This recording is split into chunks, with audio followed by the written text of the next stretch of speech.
Sebelum melanjutkan, jangan lupa subscribe dulu, terima kasih. Bab 239 Awan Love yang terkenal. Loteng awan terkenal. Feng Jiu mengangkat sebelah alisnya dan menatap pemilik penginapan yang basah oleh keringat dingin. Tempat macam apa itu? Mendengar nama tempat itu, pemilik penginapan itu tertegun sejenak sebelum ia menjadi marah dan menendang asistennya beberapa kali dan berkata, "Kau pantas mati dengan 1000 luka. Dasar pencuri. Kau benar-benar menjual kuda milik pelanggan itu ke Femme Cloud Love. Dasar bajingan. Aduh, bos. Berhenti pukul aku. Tuan muda kasihanilah aku. Aku tidak akan berani melakukannya lagi." Asisten itu berteriak memohon, semua rasa senang yang dirasakannya saat menerima uang itu menguap begitu saja. Mengingat bahwa tuan muda berpakaian merah sedang menunggunya untuk mengatakan sesuatu, pemilik penginapan itu sangat ragu-ragu dan dipenuhi dengan kegelisahan saat dia berkata, "The Femme. Femme Cloud Love adalah tempat para bangsawan kota dan beberapa pembudidaya bersantai dan mencari kesenangan saat mereka tidak memiliki hal yang lebih baik untuk dilakukan. Tempat itu tidak sama dengan tempat-tempat lain di kota tempat mereka akan membeli binatang buas dan binatang buas roh untuk diburu dan dibunuh oleh tamu mereka." Mendengar itu, mata Feng Jiu menyipit dan dia melangkahkan kakinya ke tangan asisten yang terluka, di mana suaranya yang dingin kemudian terdengar seperti es musim dingin. "Bagaimana kau mencuri kudaku?" Dengan kepribadian Old White yang malas seperti anjing sakit, di mana bahkan Bai Xiao tidak selalu mampu menggerakkannya, bagaimana asisten ini bisa membawanya ke Femme Cloud Love untuk dijual? Saya memasukkan sejumlah obat ke dalam ikan dan udang yang dimakannya, lalu menggunakan kereta untuk membawanya pergi. Asisten itu sudah berpikir untuk mati saat itu karena awalnya dia tidak menyangka bahwa pelanggan itu akan menemukan kudanya hilang begitu cepat. Siapa yang tahu bahwa pelanggan itu akan datang mencarinya sebelum dia sempat melarikan diri.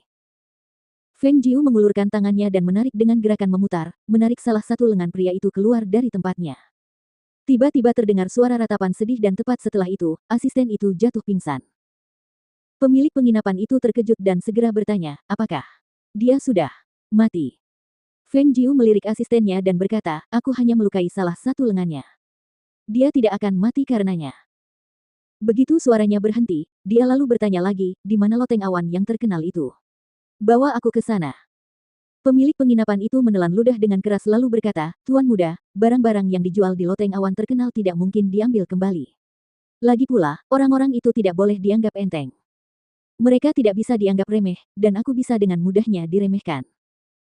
Dia melirik pemilik penginapan itu dan berkata, "Kuda saya telah hilang di penginapan Anda dan saya akan menyelesaikan masalah ini dengan Anda nanti. Sekarang cepatlah dan pimpin jalan daripada berlama-lama di sini." Pada akhirnya, pemilik penginapan itu tidak punya pilihan lain selain menuntun tuan muda ke loteng awan terkenal dan berkata, "Inilah tempatnya. Tuan muda, saya tidak akan masuk ke sana." Feng Jiu melambaikan tangannya dengan acuh, memberi isyarat bahwa dia boleh kembali saat dia melangkah masuk ke dalam dirinya. Dipimpin oleh seorang pelayan, dia kemudian datang ke arena binatang buas terbuka. Arena itu dibentuk oleh kandang-kandang baja yang menahan binatang buas di dalamnya, kandang-kandang baja di sekelilingnya mencapai ketinggian 3 meter. Ada 100 kandang baja dan juga 100 binatang buas dan binatang roh. Sorak-sorai keras melingkupi tempat itu pada saat itu dan tempat itu tampaknya dipenuhi dengan kegembiraan, di mana suara-suara taruhan dan percakapan seru terdengar di telinganya. "Apakah kalian semua berpikir bahwa Tuan Muda Liu akan mampu menjinakkan kuda roh itu? Belum lagi jika aku tidak melihatnya dengan mata kepalaku sendiri, aku benar-benar tidak akan dapat mengatakan bahwa kuda gemuk seperti itu memiliki kemampuan seperti itu. Seperti yang kau katakan. Kudengar mereka baru saja membawanya masuk saat fajar dan tak seorang pun memperhatikannya pada awalnya karena kuda gemuk itu hanya berbaring di sana dengan malas selama ini. Itu terjadi ketika binatang buas itu menjadi gelisah karena diburu dan menyerang tanpa pikir panjang langsung ke arah kuda gemuk itu. Semua orang mengira kuda gemuk itu pasti akan celaka, tetapi binatang buas itu malah terbalik.